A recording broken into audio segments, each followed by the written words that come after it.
하나님 아버지 감사합니다. 우리가 하나님의 말씀을 또 하나님의 말씀이 어떻게 쓰여졌는지 그 배경을 통하여서 말씀을 더욱더 깊이 있게 읽을 수 있는 기회를 우리에게 허락하여 주심을 감사드립니다. 하나님 아버지 이 시간들을 통하여서 주님께서 우리에게 주신 이 말씀이 얼마나 귀하고 또 그 안에 담겨진 뜻들이 얼마나 깊은지를 깨닫게 하여 주시옵시고 그것들을 통하여서 하나님의 말씀대로 살아갈 수 있는 힘과 능력도 허락하여 주시옵소서. 하나님께서 이 세 번째 시간도 인도하여 주실 줄 믿고 감사드리며 예수님의 이름으로 기도드리옵나이다. 아멘. 네, 그 집에서 성경은 혹시 읽고 계시나요? 그 성경 표대로? 근데 이게 내용이 너무 많아가지고 좀 벅차시죠? 네, 지금 네. 소리내서 읽으니까 힘들더라고요. 아, 소리 내서 소리 내서 읽으시고 소리 안 내서 읽으셔도 되고 안 되면은 우리말 성경 같은 것도 요즘은 잘 나와 있는 성경들 많이 있으니까 우리말 성경 같은 거 보시는 것도 추천드립니다. 지금 왜냐면 뭐 개역 개정으로 보시면 제일 좋겠지만 지금 우리가 이제 그 전체적인 스토리를 훑고 가고 있는 중이잖아요.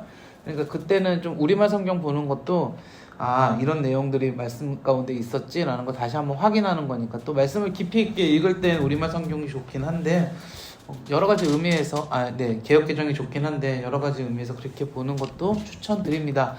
자, 오늘은 세 번째 시간이고요. 오늘은 출애굽 시절, 출애굽 시기와 이어지는 출애굽은 이제 이집트 탈출하는 내용이죠. 그 다음에 광야 생활까지 이어지는 내용이죠. 네, 우리 이 두 가지 내용을 한번 오늘 함께 살펴보고자 합니다. 자, 우리가 시간을 시작할 때는 항상 좀 그 시대 구분을 정리를 계속 하면서 좀 넘어가 보려고 해요. 그래서 우리 계속된 복습입니다. 자, 성경을 시대적으로 구분하면 첫 번째 시대가 뭐였죠? 창조 시대였습니다. 네, 이제 슬슬 기억나시죠? 창조시대. 자, 이게 창세기 1장부터 11장까지의 내용이었고요. 창조시대를 지나면 4명의 족장이 나온다 그랬습니다.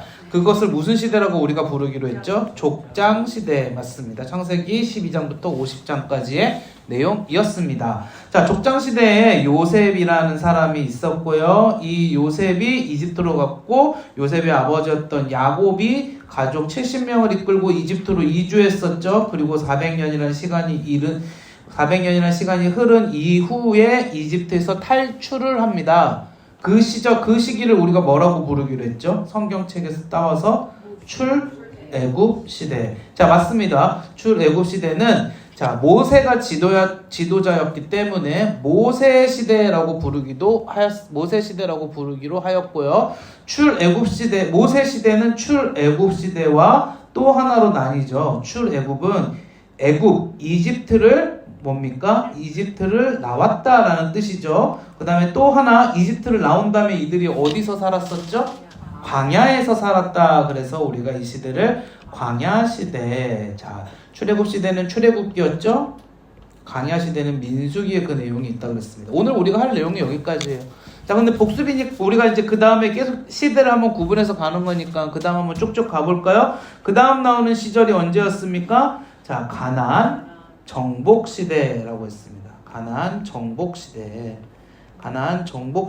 자, 가나안 정복 시대가 끝이 나면요. 그 다음에 무슨 시대로 오느냐? 사사 시대. 네, 맞습니다. 사사 시대로 온다라고 했었죠. 자, 사사 시대가 끝이 나고 하나님이 선지자 한 명을 보내셨어요. 그 사람의 이름이 누구였죠? 사무엘이었어요. 이 사무엘은 무엇을 한 사람이다? 왕에게 기름을 부은 사람이다. 그래서 첫 번째 왕 사울로부터 무엇이 시작된다?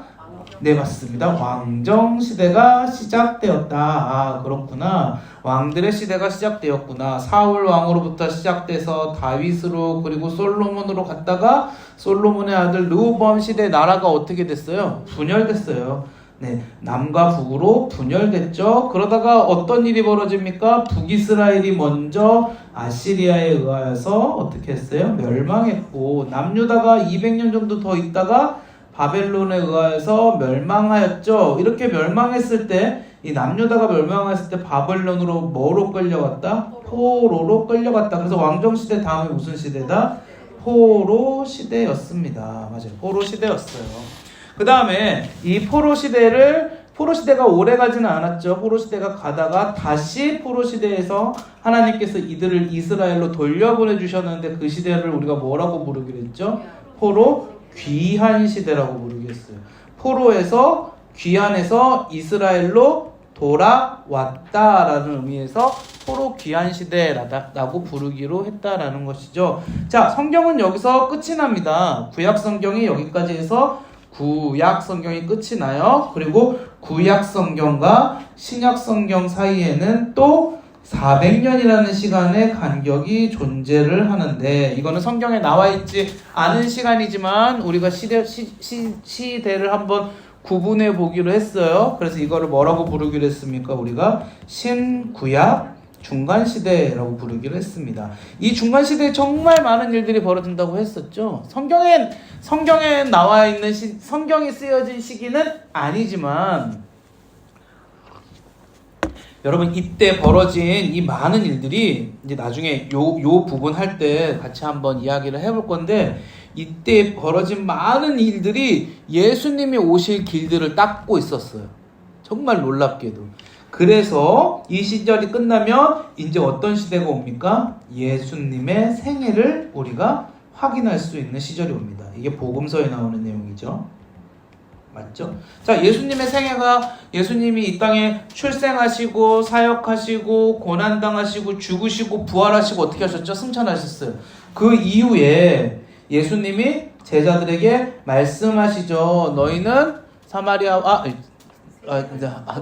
땅 끝까지 가서 어떻게 해라? 복음을 전파해라. 그래서 예수님의 제자들을 우리가 뭐라고 부릅니까? 사도라고 부르죠. 자, 이들의 시대, 사도 시대가 펼쳐집니다. 사도들이 어떻게 해요? 전 세계로 나아가서 무엇을 전합니까? 복음을 전하죠. 그리고 복음을 전한 곳에다가 무엇을 세웠죠? 맞아요. 교회를 세웠어요. 교회. 그래서 사도 시대가 끝이 나고 그 다음 시대를 교회 시대라고 부르는 거예요. 교회 시대. 자, 이 시기를 우리가 이제 신학적으로는 역사를 표현할 때 교회사라고 표현을 해요. 교회사, 교회의 역사의 시절이다. 우리도 교회사 안에 포함되어져 있는 사람들입니다. 자, 이렇게 성경을 우리가 이렇게 시대적으로 구분할 수가 있다고 했죠. 왜 성경을 시대적으로 구분하느냐? 다시 한번 빠르게 설명하고 넘어가자면, 여러분 성경을 시대적으로 구분을 하면 우리가 성경을 이해하는데 훨씬 더 도움을 많이 받을 수 있습니다. 그러니까 요거는 지금 굳이 외우려고 안 하셔도 돼요. 계속 할 겁니다.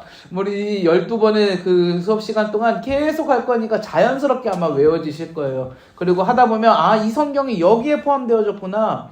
여러분, 우리가 이 과목 같이 하시면서요, 이 성경이 이 시대에 포함되어져 있구나. 요것만 남겨도 굉장히 큰 유익이 있을 겁니다.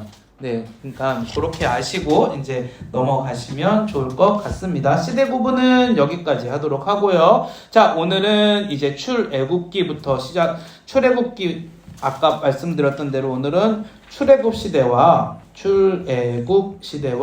어느 시대까지 간다 그랬죠?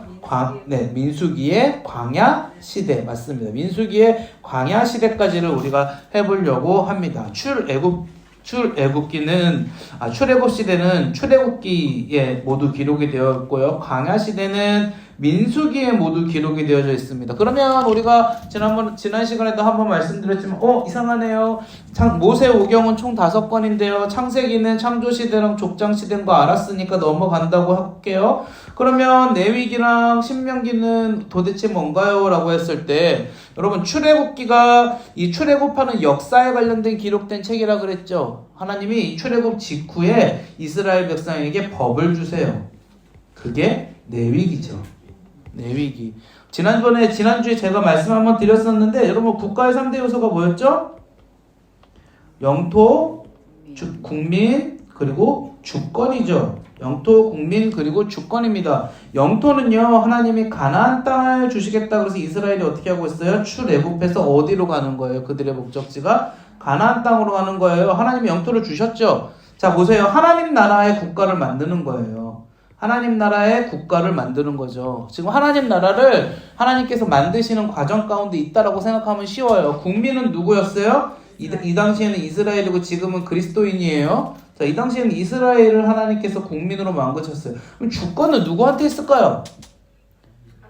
네, 그쵸, 맞아요. 하나님 나라니까 누구한테 있어요, 당연히? 하나님 나라니까 이스라엘한테 있어요? 아니죠. 여러분, 세상 나라 주권이에요. 지금 사람들에게 있는 건 세상 나라 주권이죠. 지금 하나님 뭘 보여주고 싶으신 거예요? 하나님 나라의 주권을 보여주고 싶으신 거죠. 여러분, 이 주권은 법으로 세워지는 겁니다. 그쵸? 이 주권은 법으로 세워지는 거예요. 우리나라도 헌법으로 인하여서 국민의 주권이 세워지는 거잖아요. 그래서 하나님이 이스라엘에게 법을 주신 거고, 그 법이 뭐라고요? 내위기라고요. 그럼 신명기는 뭐느냐? 신명기는요, 출애굽해서 민수기가 광야 생활했잖아요. 민수기 끝에 이들이 드디어 가나안 땅으로 들어가요. 들어가기 전에 하나님이 또 새로운 법을 한 번 더 주시는 거예요. 그게 신명기예요. 새로운 법을 한 번 더 주시는 거, 그게 신명기이다. 이렇게 보면은 좀 우리가 이게 전반적으로 이 모세오경이 이제 어떤 책이구나라는 거를 좀 이해할 수가 있겠죠. 자, 그래서 역사적인 이야기가 기록된 순서대로 가면 창세기부터 출애굽기, 그리고 민수기로 간다. 그리고 하나님이 두 번의 법을 주셨다. 출애굽 끝나고 나서 내위기를 주셨고요. 민수기 끝부분에서 뭘 주셨다? 신명기를 주셨다. 이렇게 그냥 이렇게 이렇게 이해를 하고 넘어가시면은 좀 내용하기가 편해요. 하나님이 근데 여기는 그냥 이 내위기하고 내위기하고 민수기래. 내위기하고 신명기 둘 다 하나님이 누굴 통해 주셨다? 모세를 통해 주셨다. 그래서 우리가 이 시대를 뭐라고 부르기로 했습니까? 아까 모세 시대라고 부르는 거예요. 그래서 이 시대를 우리가 모세 시대라고 부르는 겁니다. 자, 이해되셨죠? 자, 그러면 다시 넘어가서, 자, 우리가 그림을 잘 못 그려가지고 좀 항상 문제예요. 자, 대충 이해하세요? 엉망으로 그려놓고 대충 이해하시라고 하니까 너무 죄송하다. 자, 여기가 갈릴리, 요단강, 사해 이렇게 있고요. 그 다음에 홍해가 이렇게 오고요. 네. 그렇죠. 여기가 아프리카죠. 그리고 여기가 이집트가 되겠죠. 이집트. 자, 아브라함이 어디 있었죠? 여기 메소포타미아 지역에 있었죠. 우리 지난 시간에 했던 여기 우루에서 아브라함이 출발했습니다. 우루에서 출발해가지고 하란까지 왔다가 하란에서 어떻게 했습니까? 다시 가나안으로 들어왔죠. 가나안으로 들어왔습니다. 그래서 아브라함이 직접적으로 그 자리를 잡은 곳은 어디냐면 가나안의 헤브론이라는 곳이에요. 이 헤브론이라는 곳에서 자리를 잡았죠. 그러면 나중에 어떻게 됩니까? 아브라함의 아들이었던 이삭도 결국 이 지역에서 자리를 잡게 됐고, 헤브론이라는 곳에. 그럼 누구도 다 당연히 연결되겠어요? 야곱까지. 물론 야곱은 자기 형 에서를 속이고, 우리가 잘 알고 있듯이 자기 형 에서를 속이고 어떻게 해요? 하란으로, 삼촌네가 하란이었죠. 맞아요. 삼촌네 하란으로 도망갔다가, 그렇지만 20년이 지난 후에 다시 복귀했잖아요. 다시 복귀해서 야곱이 어떻게 합니까? 여기서 살아가죠. 그때 자기 아들들을 낳으면서 야곱이 살아갔다라는 걸 우리가 확인을 할 수가 있죠. 야곱의 아들이 총 몇 명이었어요? 12명. 우리 지난 시간에 했으니까 오늘은 다 쓰진 않을게요. 시간이 많지 않으니까. 12명이었어요. 그 중에서 요셉은 몇 번째 아들이었죠? 네, 요셉은 11번째 아들이었는데 야곱이 요셉을 가장 사랑했다. 왜 요셉을 가장 사랑했다? 나헬. 야곱이 원래 제일 좋아했었던 부인이 나헬이었잖아요. 나헬의 소생이었기 때문에. 일단 요셉의 동생이 누구죠? 베냐민입니다. 요셉의 동생이 베냐민이고 막내입니다. 12번째예요. 12번째. 그래서 요셉이 이제 형들에게 미움을 받아서 도단으로 올라갔다가 요셉의 경로가 어떻게 되냐면요. 요셉이 팔리는 경로가 여기서 이렇게 올라갔다가 여기서 이제 미디안 상인들한테 팔려서 이렇게 내려와서 여기 이집트로 이렇게 들어가는 거예요. 이렇게 들어가는 거예요. 그래서 이 야곱이 어쨌든 다시 돌아가서 요셉이 죽은 줄 알게 된 이유로 이제 누구를 아끼겠어요? 당연히 베냐민을 아끼게 되는 거죠. 베냐민을 아끼게 되는 거예요. 자, 이런 상황 가운데 있었죠. 그리고 나서 이제 우리 요셉의 이야기를 한번 따라가 보자고요. 성경에서 보면 요셉이 17세에 형들에게 미움을 받아서 미디안 상인에게 팔려서 이집트로 들어갔다라고 했습니다. 그리고 이집트는 우리가 보았던 것처럼 이렇게 나일강이 흐르고요. 여러분 이거 지금 구글 지도인데 보세요. 지금 요 부분을 보시면 여기가 되게 지금 녹색으로 파랗게 돼 있죠. 네, 요 부분. 그 다음에 요렇게 흘러 내려오는 물줄기 보이시죠? 요 물줄기가 어디까지 이어질까요? 여기 보세요. 계속 이렇게 이어집니다. 그러면 여기 지금 푸르른 지역까지 이어지게 되죠.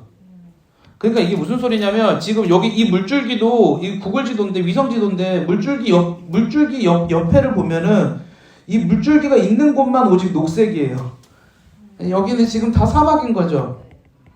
나중에 그 뭐 제국주의 시대가 이루어지고 할 때에도 그 서양 사람들이 여기 침략해서도 이렇게 횡단을 못 하잖아요. 무조건 배를 타고 이렇게도 여기는 막 사하라 사막 있고 뭐 다 거의 죽음의 땅 아닙니까? 일로는 진입을 할 수가 없습니다. 그런데 여기만 이 물줄기가 이렇게 흐르는 곳만 여기가 지금 제가 알기로는 수단 뭐 이런 지역인데 수단 이런 지역인데 여기 굉장히 비옥한 곳이죠.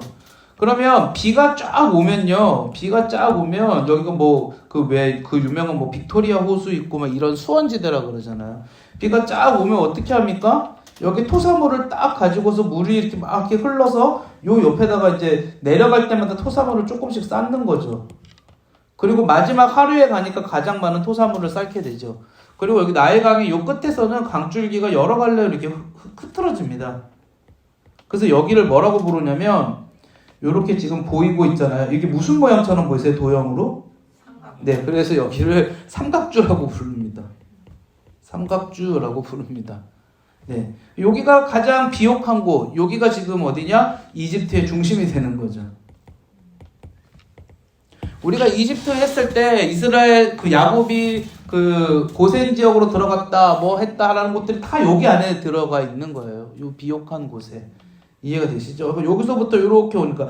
그러니까 사실은 이 북아프리카, 이 이집트, 북아프리카도 이 위쪽은 이렇게 파란 데가 많은데, 이 사실 여기가 우리가 알고 있듯이 아프리카, 이 북아프리카는 사실은 농사 짓고 먹고 살고 막 이러기에는 굉장히 어려운 곳이거든요.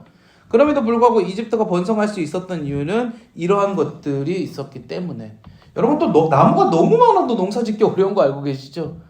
여기는 지금 천의 땅이었던 거예요. 자, 이 땅 가운데 어떤 나라가 세워졌습니까? 우리가 잘 알고 있듯이 방금 계속 이야기하고 있는 이집트가 세워졌어요. 이집트. 근데 우리가 이집트에 대해서 좀 이제 봤으면 좋겠는데, 여러분 이집트를 보면 지금 제가 여기다 이거 조금 뭐 이렇게 내용을 정리를 해갖고 온 출애굽기 시대의 배경 이집트 이렇게 좀 해온 부분이 있거든요. 그거를 좀 펴놓고 함께 좀 보시죠. 자, 이집트는 왕조로 시절을 많이 구분합니다. 이집트는 왕조로 시절을 구분하는데 초기 왕조가 이걸 갑자기 왜 하세요? 끝나고 보면 왜 했구나라는 게 조금 이해가 되실 거예요.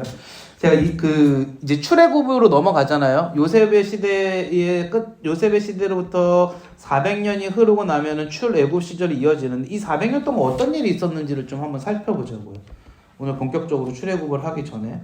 자, 이집트의 초기 왕조는 숫자로 매깁니다. 1, 2 왕조를 초기 왕조라고 그러고요. 이집트는 이미 초기 왕조 때부터 건축이 막 화려하고 우리가 생각할 수 없는 그런 놀라운 일들이 벌어진다고 합니다. 저는 이집트 잘 모르고 그냥 이렇게 성경 요거 하다 보니까 공부하는 부분들 보니까는 이집트는 고대인들의 고대라 그러더라고요.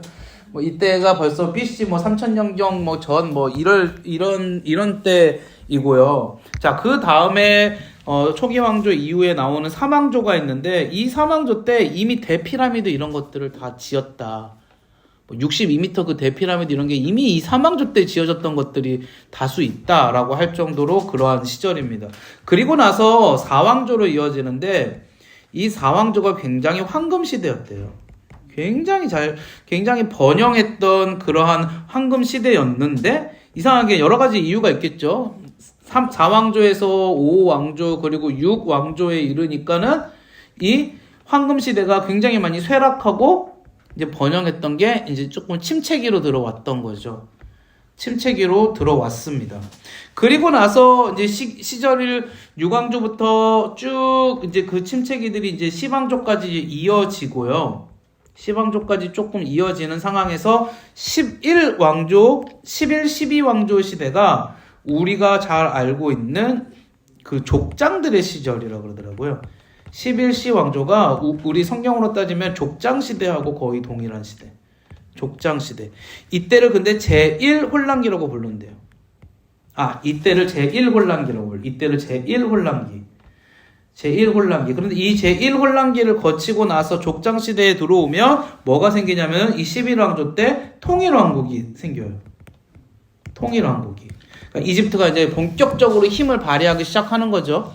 그러니까 이제 우리 그거 생각하면 돼요. 중국이 춘추전국 시대 막 이런 거 거치다가 나중에 진나라에 처음으로 통일왕국을 이루었듯이 이집트도 요 전까지는 사실상 통일왕국은 아니었대요. 대개는 상하 이집트로 많이 나눠져 있었고요. 그러다 보니까는 이제 좀 힘을 크게 발휘하지는 못했었는데 이 족장시대, 그 족장시대가 누구로부터 시작됩니까? 아브라함으로부터 시작되죠. 이 아브라함의 시대에 와서 11왕조는 통일왕국을 처음으로 이루어냈다라는 것이죠. 그리고 이 12왕조가 굉장히 번성한 왕조였는데 이 왕조 시절이 요셉의 시절하고 일치한다라고 학자들이 이야기를 합니다. 요셉의 시기하고 일치한다. 굉장히 그 강한 왕족이 있었던 시절이다. 자, 여러분 한 가지 조금 잊지 마셔야 될 거를요. 내가 어디 가서 다른 책을 봤는데 목사님하고 조금 다르게 이야기하던데 여러분 지금 이게 BC 2000년 3000년입니다.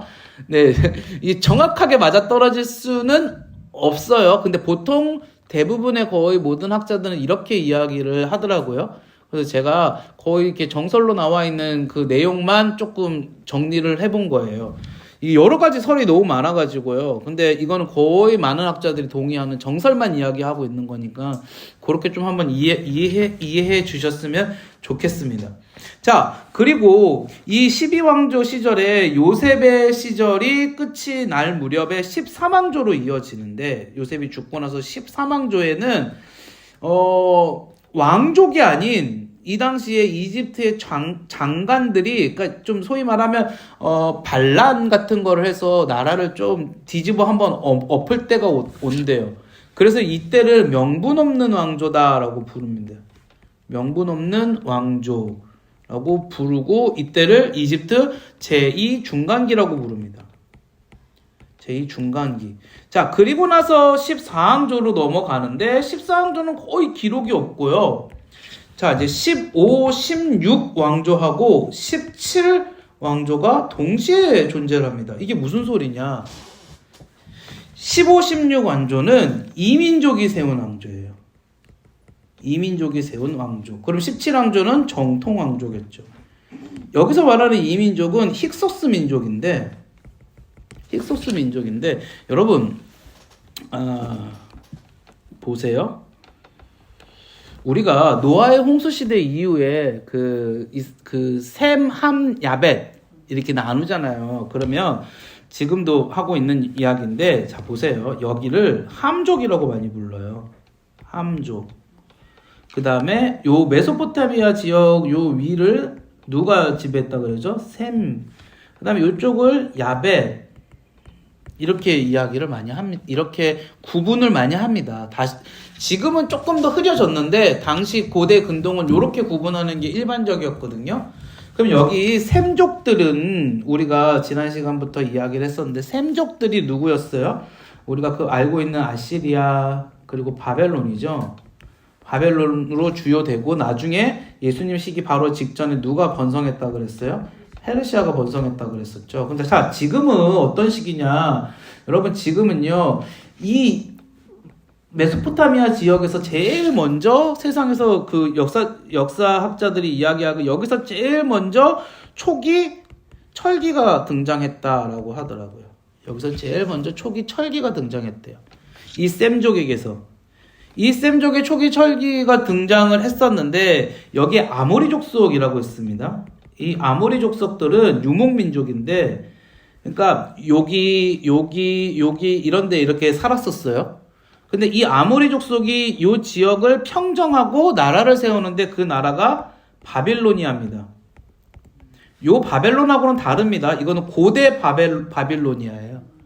고대 바빌로니아를 세웠어요. 그리고 나서 이 고대 바빌로니아를 세우고 나서 여기 이제 이 아모리 족속이 유목민이니까 하나의 힘을 가지고 하기도 했지만 좀 분열되어 있는 부분들도 있었거든요. 그 아모리 족속 중에 일부가 여기서 사는 것이 아니라 이렇게 남하하기 시작해요. 왜 이렇게 남하하는지는 아시죠? 이쪽으로는 못 가잖아요. 그러니까 여기가 비옥한, 지난 시간에 말씀드렸죠. 비옥한 초승달 지대라 그랬죠. 아모리 족속 중에 일부가 요렇게 남하를 합니다. 이 사람들을 우리가 힉소스 민족이라고 불러요. 힉소스 민족이에요. 그래서 이 사람들이 남하를 해서 어디로 쳐들어갔느냐? 당연하게 어디로 쳐들어갔겠어요? 이집트로 쳐들어가는 거죠. 그럼 우리가 함족, 셈족 얘기는 왜 했느냐? 여러분, 이 이집트 입장에서, 이집트는 함족이라 그랬잖아요. 이집트 입장에서 셈족은 완전한 이방인이 되는 거예요. 이해되시죠? 완전한 이방인이 되는 겁니다. 그러니까 지금 이거 어떤 상황이 지금 펼쳐졌어요? 이방인들이 들어와서 우리나라를 압제하는 상황이 펼쳐진 거죠. 그래서 아까 말씀드렸듯이 지금 이 왕조가 두 개가 동시에 존재한다 그랬잖아요. 15왕조하고 16왕조가 동시에 존재하는데 이 15왕조가 아까 위에서부터 이렇게 내려온 이민족, 힉소스 민족이 되는 거고요. 네. 17왕조는 어떻게 됐겠습니까? 자, 이집트는 아까 우리가 여러 번 말씀드렸지만 이집트는 보통 이 나일강을 중심으로 여기가 하 이집트가 되는 거죠. 하 이집트. 힉소스 민족이 이렇게 내려왔으니까 여기 원래 살았던 이집트 민족들이 어떻게 됐겠어요? 이렇게 쫓겨나는 거죠. 그러니까 상 이집트로 밀렸어요. 그러니까 여기 15, 16왕조랑 동시에 뭐가 존재하게 되는 겁니까? 17왕조가 동시에 존재하게 되는 거예요. 그런데 경제적으로 보나 정치적으로 보나 원래 이집트의 중심 땅은 상입니까? 하입니까? 하죠. 하. 그러니까 지금 27왕조는 15, 16왕조에 밀려서 억압하는 생활을 할 수밖에 없는 상황이 되겠죠. 그 15, 16왕조가 그래 니네 거기 잘 살아라 그러겠습니까? 계속 눌러 붙이는 거죠. 계속 누르는 그런 상황들이 올 수밖에 없겠죠. 그래서 어떻게 되느냐? 이 사람들이 쳐들어왔을 때 세크렌나라는 파라오가 있었거든요. 근데 이 사람 파라오의 그 나중에 시체가 뭐 발견되고 그 어떤 문서가 발견되고 있다는데 이 사람이 되게 잔인하게 막 파라오인데 둥기로 내리쳐서 죽었다라는 그런 기록들이 있대요. 그러니까 이것에 이제 이 17왕조가 분노해가지고 이때 카모세라는 이 세크렌라 다음에 나오는 카모세, 그냥 이름만 들으세요. 라는 파라오가 이제 분기했으니까 어떻게 하겠습니까? 가만히 안 둬. 그러고 이제 어떻게 죽던 살던 한번 싸워보자. 그러고 어떻게 했겠어요? 쳐들어갔겠죠? 근데 이 사람도 전사합니다. 이 사람도 전사하고요. 이 사람의 동생인 이제 아모세라고도 부르는데 아흐모세라는 사람이 이제 힘을 모아요. 힘을 모아가지고 어떻게 해요? 진짜로 한판 붙습니다. 그리고서 승리를 하죠.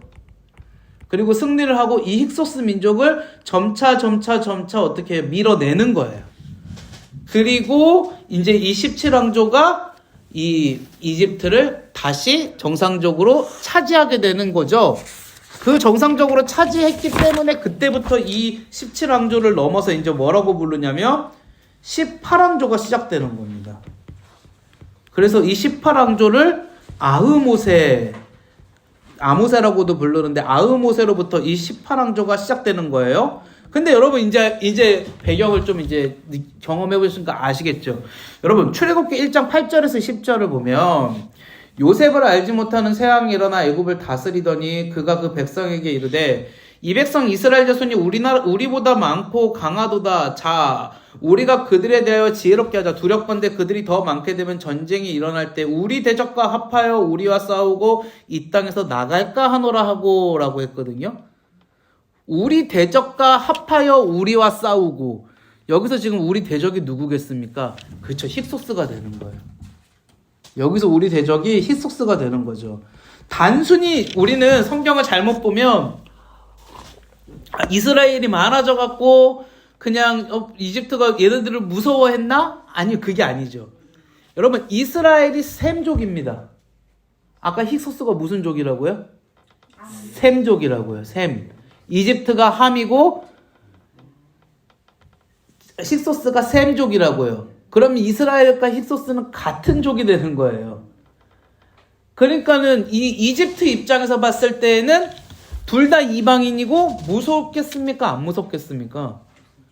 지금 이게 지금 근 200년 동안 그 이민족의 그 타나브의 역사를 받아온 사람들의 입장에서는 이제 그들을 물리치고 독립을 했는데, 야, 이거 우리나라에 여전히 지금 거의 200만 명이나 되는 이민족들이 있네? 쟤들도 셈족이네? 그럼 이건 안 두려울래야 안 두려울 수가 없는 상황인 거죠. 이해가 되시죠? 여러분, 단순히 인원이 많았다고 두려웠느냐? 그게 아니고 이게 역사적인 상황이 있었던 거예요.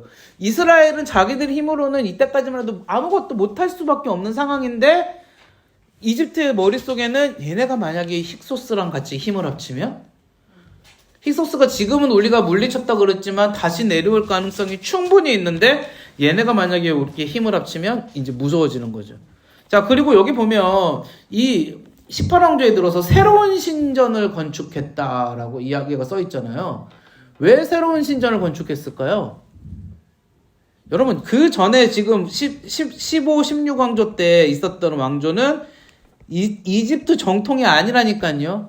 그러니까 그들이 세운 성전은 이집트인들에게는 마음에 드는 성전이 아닌 이방 성전이 되는 거예요. 그러니까 새로운 뭐를 세웠다? 신전을 세웠다. 근데 그 새로운 신전의 건축 역사에 누가 당연하게 이제 투입이 되겠습니까? 이스라엘이 투입이 되는 거죠.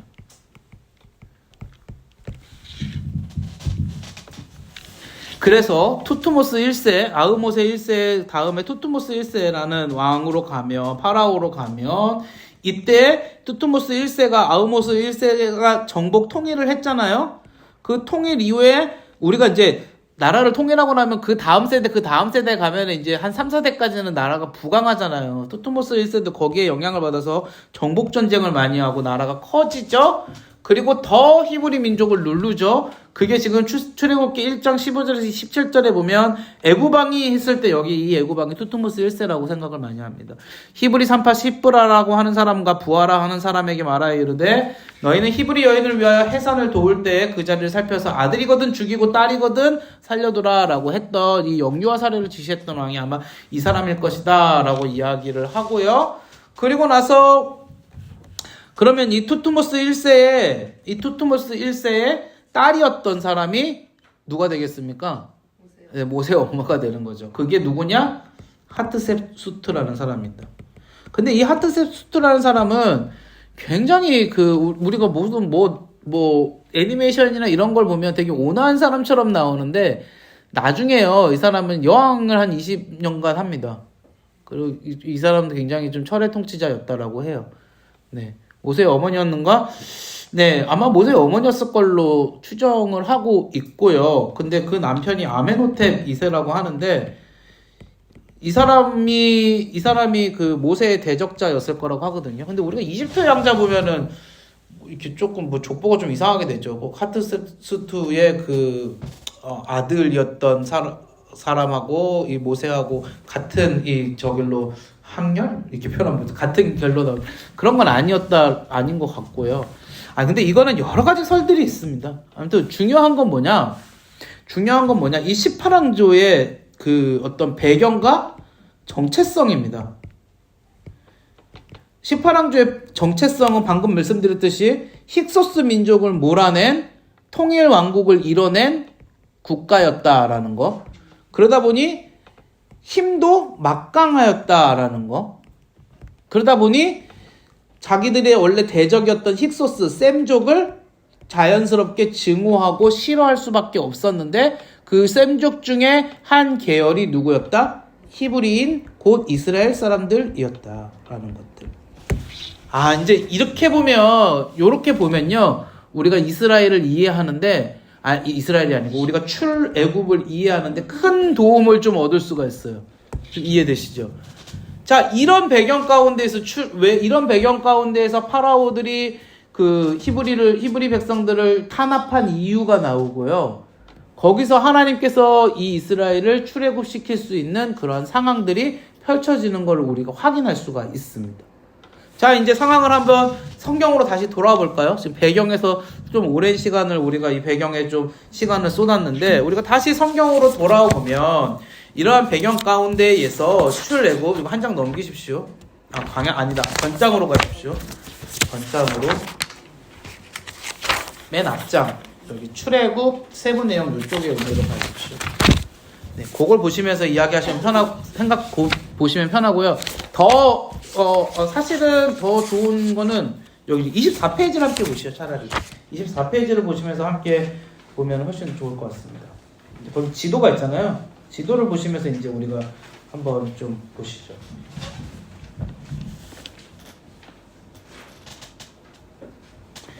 자, 이제 우리 출애굽 스토리를 한번 지도를 통해서 한번 훑어가 볼게요. 어떤 일들이 있었는지. 자, 여러분 보세요. 원래 요셉의 시대 가나안에서 이 헤브론을 살았었죠. 이 요셉의 시대에 잠시만요. 네, 요셉의 시대에 헤브론에서 살다가 이제 요셉이 이렇게 올라갔다 다시 이렇게 팔려서 이렇게 내려왔죠. 그리고 야곱이 내려옵니다. 야곱이 그의 가족 몇 명과 함께 내려왔다고요? 70명과 함께 내려왔다고요? 근데 야곱이 어디에 거주하게 됐습니까? 고센이라고 하는 이 고센이라고 하는 지역을 파라오가 주었어요. 파라오가 고센이라고 하는 지역을 이스라엘 민족에게 주었죠. 자, 원래 이집트 수도는 여기 나암셋이죠. 나암셋이고, 고센이라고 하는 지역을 주었다가, 이제 400년이라는 역사가 흐르고, 그 역사 동안에 우리가 조금 전까지 보았던 그런 수많은 일들이 일어나고 나서 파라오가 어떻게 합니까? 이제 이들을 핍박하기 시작하면서 성경에 보면 비돔과 숫곳이라고 하는 곳에서 무슨 일이 벌어져요? 이들이 국고성을 쌓고, 여기서 아무튼 건축하는 일에 동원되게 되죠. 여기서 이제 건축하는 일에 동원을 하게 됩니다. 그때 하나님께서 누구를 부르셨어요? 모세를 부르시죠. 자, 하나님이 모세를 부르시고 모세를요. 우리가 모세의 삶의 인생을 총 3시기로 나누잖아요. 40살 이전 늘 궁전 생활을 했고, 자, 40부터 80까지 모세는 미디안으로 도망을 가요. 우리 사건은 다 아시죠?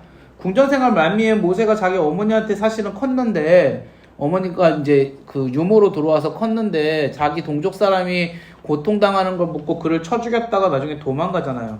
그런데 여러분, 미디안이 어딜까요? 미디안이 어디냐면요. 여기가 미디안입니다, 여러분. 여기가 미디안 광야입니다. 여기가요.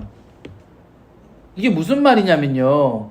자, 여러분 보세요. 이스라엘이, 히브리가 출애굽을 했을 때 지금 이게 홍해거든요. 이 홍해를 이렇게 건너요.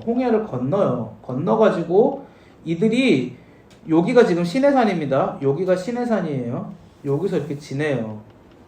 그리고 요 가데스 바네아 여기서 이렇게 지내죠. 모세가 이미 이 땅을 다 알고 있었어요. 왜 알고 있었냐면, 궁전에서 나온 이후에 모세가 살았던 곳이 여기입니다. 네, 모세가 여기서 40년을 살았어요. 그러니까 하나님이 이미 모세를요, 요 땅에서 이미 다 훈련을 시키셨어요. 이 땅 지리도 잘 알게 만드시고, 이 땅 상황도 잘 알게 만드시고, 모세가 절대로 가는 그 모든 길들이 다 잘 된 건 아닌데, 하나님께서 모세가 아주 모르는 곳으로 모세를 막 끌고 가지는 잘 않으세요.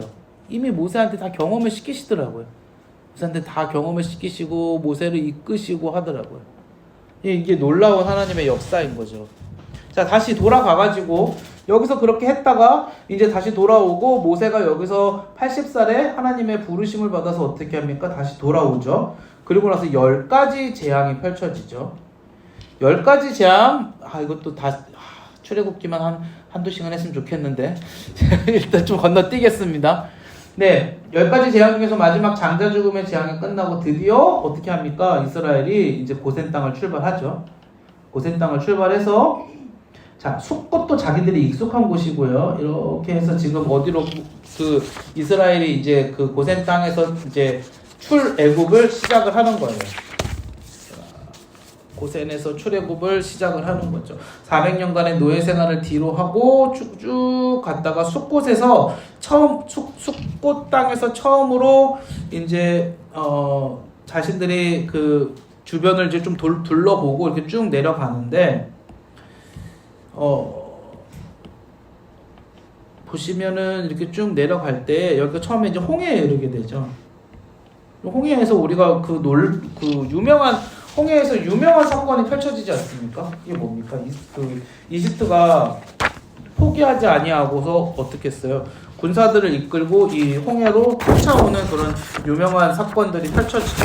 그때 하나님께서 이 홍해를 가르시는 사건이 벌어지는데 성경에 보면 저는 이제 그 성경에 보면 우리가 그 만화나 이런 것들을 보면 뭐 한 번에 홍해가 갈라져라 그러고 모세가 지팡이를 쫙 내미니까 홍해가 쫙 갈라진 것처럼 막 이렇게 표현을 해놓은 게 많은데 성경은 그렇게 표현하지 않습니다. 무슨 말? 성경은 여기 비하이로 요곳 그 조금 넘어서 이곳에 이르렀을 때요 홍해를 건너기 전에 여기에 이제 짙은 안개가 꼈다 그러거든요.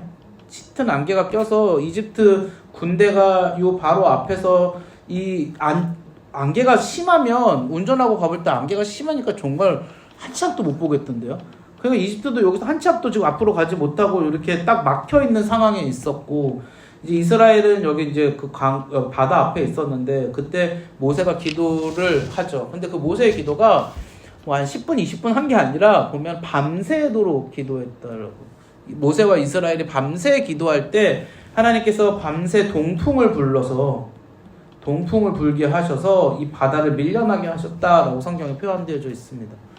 이게 짧은 시간에 이루어진 게 아니라요. 기도하고 인내하고 했을 때에 하나님의 역사를 그들이 정말 낮아짐 이제 모든 걸 다 포기했겠죠. 근데 그때 하나님의 역사를 바라볼 수 있게 되는 거죠. 그리고 나서 어떻게 합니까? 홍해를 건너게 됩니다. 자, 이제 홍해를 건너고 이스라엘 백성들은 이집트는 여기서 다 수장당했죠. 자, 그리고 놀랍게 이집트가 역사적으로도 19왕조 들어가면서부터 놀랍게 다시 한번 또 쇠락하는 그런 결과가 나옵니다. 이거는 이제 이집트 역사에서 나오는 내용입니다. 놀랍게 쇠락을 해요. 이제 우리가 오늘 거기까지는 들어가면 너무 깊어서. 자, 여기 전에 10가지 재앙을 거치고서 이제 홍해를 건너고 처음으로 어디로 갑니까? 마라에서 무슨 사건이 있었죠? 쓴물을 얻어서 이스라엘 백성이 처음으로 하나님께 원망하는 사건이 있었고 엘림으로 가면 엘림은 수풀이 막 우거졌던 그런 곳이었죠. 그리고 나서 여기 신광야에서 무슨 사건이 벌어집니까? 이들이 드디어 만나와 메추라기. 제가 예전에 수련회 많이 했었거든요. 수련회 가면 밤에 치킨하고 피자를 엄청 사 먹습니다. 치킨하고 피자 엄청 사 먹.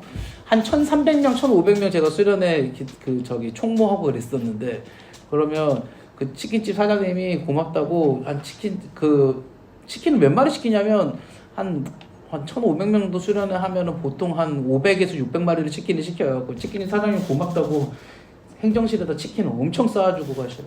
대단히 치킨만 한 4박 5일, 5박 6일 먹고 피자만 5박 먹다가 제가 갑자기 문득 깨달음이 왔다. 아, 저게 10대의 만남 매출하기구나. 네, 저 10대의 만남 매출하기를 잘 먹어야지 부흥하겠구나. 그래서 네, 부흥은 하더라고요. 만남 매출하기 잘 먹었는데 부흥을 하는데 제 살도 부흥해갖고 참 걱정이 이만저만이 아니었던 추억이 있습니다. 네, 농담이었습니다. 죄송합니다. 쓸데없는 얘기해서. 그래서 만나 매출하기 이렇게 쭉 하고 나서 또 우리 여기서 또 이제 모세가 반석에 물을 막 내리치는 그런 사건이 벌어지고 요 밑으로 오면 여기서 이제 아말렉과의 전투가 벌어지죠. 아말렉과의 전투가 벌어지고 드디어 어디로 옵니까? 시내산. 여러분 이 시내산으로 오면요. 이 시내산에서 오고 나서 모세가 시내산으로 올라가잖아요. 2번 올라가죠. 그리고 여기서 뭘 받습니까? 십계명을 통과를 받죠. 십계명과 결국 여기 십계명과 여기서 뭘 받냐면 레위기의 법을 받는 거예요. 하나님의 법을 받는 거죠. 자, 그 시간적으로 스토리 이야기적으로 여기까지가 출애굽기 20장의 내용인데요. 여기까지가 이제 출애굽의 초반부가 서두가 이제 끝이 나는 거예요. 여기서 이제 출애굽기 21장부터는 실제적으로 어떤 십계명의 구체적인 내용이라던가 계명 같은 것들이 많이 나오고요. 이제 레위기는 거기서 조금 더 심화돼서 레위기는 법, 근데 특별히 예배법, 지금으로 따지면은 제사법이 나오는데 그건 지금으로 따지면 예배법이라고 할 수 있어요. 언제 좀 레위기를 좀 자세하게 이야기를 할 수 있으면 좋겠는데 그 레위기는 지금 예배에 굉장히 많은 어떤 기원이 되는 부분들입니다. 그래서 모세가 어떻게 했어요? 여기서 이제 시내산에서 하나님을 만났죠. 한 번 올라가고 두 번 올라가고 세 번 올라갔죠. 그래서 하나님을 만났습니다. 자, 그리고 나서 시내산에서 시간을 꽤 한 3개월인가 보내고 나서 다시 출발을 해요. 그리고 이제 이들이 원래 목적지가 어디입니까? 이들의 목적지가 가나안이에요. 이들의 목적지가 지금 가나안입니다. 가나안은 여기에 있죠. 일로 들어가는 게 목적지예요. 그랬기 때문에 이들의 그 이동 경로는 이 시내산에서 요렇게 해서 원래 첫 번째 이동 경로는 이렇게 해서 이렇게 들어가는 게 이동 경로였어요. 예상 이동 경로는 이렇게 앞으로 들어가는 거였어요. 여기가 그 유명한 가데스 바네아라고 하는 곳입니다. 이 가데스 바네아에 딱 이르렀죠. 모세가 이 가데스 바네아에 딱 이르렀어요. 여기서 여기까지 여정이 얼마나 걸렸을까요? 얼마 안 걸렸어요. 약 몇 개월, 한 3, 4개월밖에 안 걸렸어요. 여기서부터 여기까지 여정이. 여러분, 그 이집트에서요. 여기 이집트에서 가나안까지 직선거리로 가면 얼마나 걸릴까요? 그거보다 조금 더 옛날 사람들, 고대 사람들 걸어가려고 하면 넉넉하게 한 일주일에서 2주일 정도 잡으면 갈 수 있답니다. 요렇게 가면 되잖아요. 그쵸. 여기는 갈 수 있는 지역이거든요. 넉넉하게 일주일에서 2주일 정도면 충분하게 갈 수 있는 거리. 60만 명, 남자만 60만 명에 전체 한 200만 명 된다라고 예상해보면은 200만 명이라는 숫자라고 할지라도 한 두세 주면 충분히 갈 수 있는 거리예요. 근데 이렇게 못 갔어요. 왜 못 갔냐? 처음에 여기 아말렉하고 이민족들이 많이 있었거든요. 그래서 여기서 이민족들하고의 싸움이 1차적으로 한번 벌어지는 거예요. 얘네들이 이것 보고 내려왔거든요. 그리고 나서 이렇게 돌아서 결국은 어디로 갔어요? 가데스 바네아로 들어간 거죠. 근데 우리가 잘 알고 있듯이 가데스 바네아에서 정탐꾼을 보내죠. 몇 명을 보냈습니까? 12명을 보냈습니다. 요렇게 들어간 거예요. 이렇게 들어가서 가데스 바네아에서 이렇게 들어가서 본 거예요. 호르마까지 갔다 그랬었잖아요. 이렇게 가서 본 거예요. 그리고 나서 얘네들이 뭐라 그럽니까? 거기는 거인이 많고 아낙소스니 무섭고. 그러니까 잘못된 이야기는 하나도 안 했어요. 진실만을 이야기했어요. 그러나 믿음이 없는 이야기들을 했었죠. 왜 하나님이 어떻게 합니까? 너희들은 이 땅에 지금 들어가지 못할 것이다. 그러고 이 세대가 지나기 전까지 이 땅을 안 들여보내시죠? 그럼 이스라엘이 그 이후로 이 가데스 바네아에서 묶여버리는 거예요. 그래서 여기서 몇 년을 지내느냐? 자그마치 38년 6개월을 보냅니다. 자, 여러분, 광야 여기저기를 막 이스라엘이 또 돌아다니면서 40년을 보낸 것은 아닙니다. 분명히. 어디서 보냈다고요? 가데스 바네아. 그래서 가데스 바네아가 이스라엘에게 있어서 엄청나게 중요한 곳이 되는 겁니다. 가데스 바네아가 정탐꾼을 보내고 거기서 몇 년 살았다고요? 38년 넘게 살았다고요. 거기서 38년을 넘게 살고 나서 이제 38년이 지나고 나서 하나님 다시 사인을 주신 거예요. 어떤 사인을 주세요? 다시 출발해라 라고 하는 사인을 주신 거죠.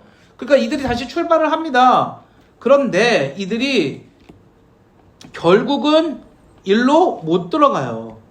이때 그렇게 그들이 불순종하고 하나님 앞에서 불신앙했던 것들이 있었고 또 무서우니까 일로는 못 들어가요. 그럼 이들이 이제 경로를 어떻게 가야 되겠습니까? 일로 못 가면은 돌아가는 수밖에 없는 거죠. 일로 못 가니까 당연하게 어떻게 간다고요? 돌아가야 된다고 이렇게. 자, 그런데 일로 돌아가는 것도 문제가 있어요. 무슨 문제가 있습니까? 여기 지금 보면 에돔이 있고요. 모압이 있습니다. 에돔이 있고 모압이 있습니다. 그러면 어떤 일들이 벌어지겠어요? 이 사람들이 가데스 바네아에서 에돔한테 사신을 보내요. 우리가 일로 좀 통과할 수 있게 해달라라고 사신을 보냅니다. 그럼 에돔 사람들이 그래 지나가 했을까요? 아니죠. 그러니까 여기서 전쟁이 벌어지는 거예요. 여기서 전쟁이 벌어져요. 에돔 정복하고 모압 정복하고 쭉 올라가서 이 느보선까지 가게 되는 거죠. 여기서 어떻게 합니까? 모세가 이제 죽음을 맞이하게 되죠. 이 가나안 땅을 바라보고서요. 그런데 원래 이스라엘은 가나안 땅으로 이렇게 그냥 막바로 들어가려고 그랬잖아요. 불순종했잖아요. 그래서 하나님이 가데스 바네아에서 38년 6개월을 여기서 보내게 하셨다 그랬잖아요. 그런데 그렇게 해서 못 들어갔기 때문에 이들이 오른쪽으로 우회해서 들어갔어요. 그래서 원래 요단 동편은 이스라엘이 원래 가질 계획이 없었죠. 그런데 요단 동편을 하나님께서 어떻게 합니까? 덤으로 이스라엘에게 주셨어요. 이 요단 동편에 세 지파가 자리를 잡게 됩니다. 근데 이 요단 동편은 원래 하나님이 주신 땅이 아니었기 때문에요. 이 이방의 모든 요소들이 요단 동편에 많이 몰려 있었고, 그래서 문제도 이쪽에서도 많이 벌어집니다. 그걸 이제 뒤에 가서 다른 역사들을 할 때 함께 좀 나눴으면 좋겠고요. 네. 이렇게 해서 여기 느보산 앞에 가가지고 모세가 이쪽을 바라보고서 여기서 이제 요단강을 나중에 건너죠. 요단강을 건너서 그때부터 어떤 시대가 시작이 되는 겁니까? 가나안 정복 시대가 시작이 되는 것입니다. 이게 이제 다음 시간부터 있을 가나안 정복 시대인 거죠. 자, 출애굽의 역사를 지금 되게 짧게 정리를 했는데, 여러분 제가 왜 그냥 짧게 정리를 해도 그냥 정리를 했냐면, 오늘 나눠드린 이 표 안에 출애굽 역사를 비교적 좀 상세하게 정리를 한번 해갖고 왔거든요. 물론 모든 내용을 다 이렇게 했습니다. 그렇게는 못했고, 한 줄 문장으로만 이렇게 좀 정리를 했는데, 출애굽에 어떤 내용이 있었는지 시간 흐름의 순서대로, 여러분 이 시간 흐름의 순서를 요 지도와 함께 보시면 여러분들이 훨씬 더 큰 도움이 되실 겁니다.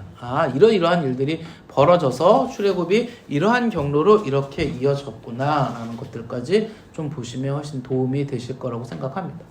제가 다음 주에는 요 출애굽 마지막 내용을 조금 오늘 너무 간략하게 했잖아요.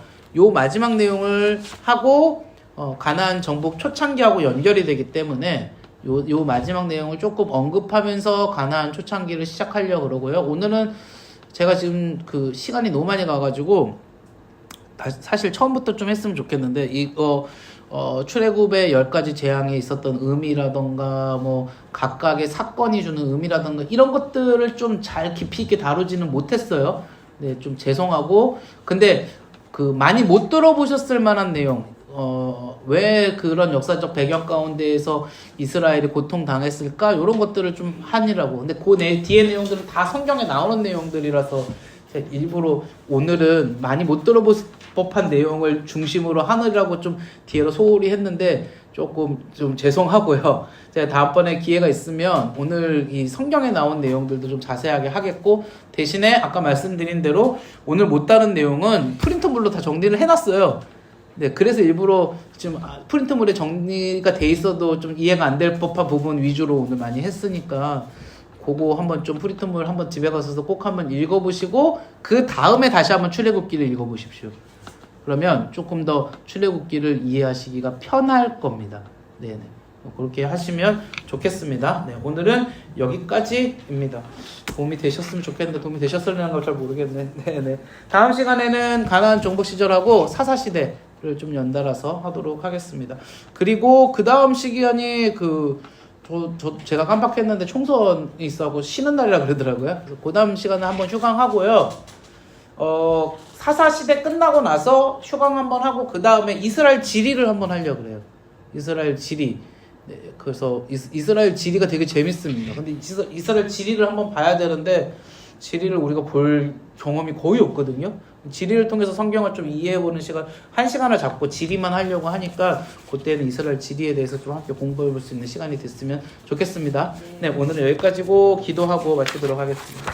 하나님 아버지 감사합니다. 오늘은 출애굽 시대와 광야 시절에 대해서 간략하게 살펴보았습니다. 하나님께서 이 시절을 어떻게 준비하셨고 또 모세를 어떻게 이 땅 가운데 보내셨으며 또 그 가운데에서 하나님께서 이스라엘 백성을 어떻게 이끌어내셨는지를 우리가 함께 살펴보았습니다. 아버지, 그 과정 가운데 하나님의 인도하심이 있었는 줄 믿습니다. 우리의 삶에도 하나님의 인도하심을 경험할 수 있도록 도와주시옵시고 하나님과 함께 동행하는 우리가 될 수 있도록 도와주시옵소서. 감사드리며 예수님 이름으로 기도하옵나이다. 아멘.